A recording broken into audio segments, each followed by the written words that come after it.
तर आता नाशिकमध्ये सलग दुसऱ्या दिवशी पावसानं हजेरी लावली आहे। सकाळपासून शहरातील विविध भागात जोरदार पाऊस होतोय। आज सलग दुसरा दिवस आहे आणि दुसऱ्या दिवशीही नाशिकमध्ये पावसानं हजेरी आता लावलेली आहे। नाशिकला देखील पावसाचा अलर्ट जो आहे तो देण्यात आलेला आहे।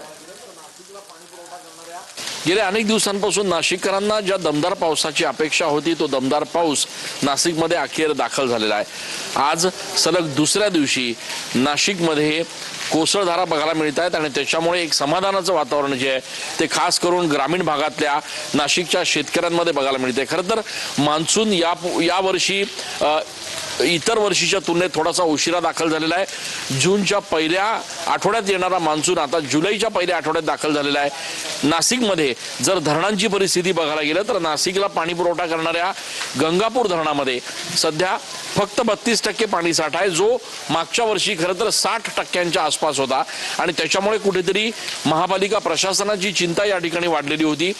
पेरणी करायची की नाही या संदर्भात शेतकऱ्यांमध्ये कुठेतरी एक निर्णय घेता येत नव्हता आणि अशा सगळ्या परिस्थितीमध्ये आता कालपासून नाशिकमध्ये दमदार पावसाला पुन्हा एकदा सुरुवात झालेली आहे। कॅमेरा पर्सन आकाश शेवरेसह मी चंदन पूजा अधिकारी, TV9 मराठी।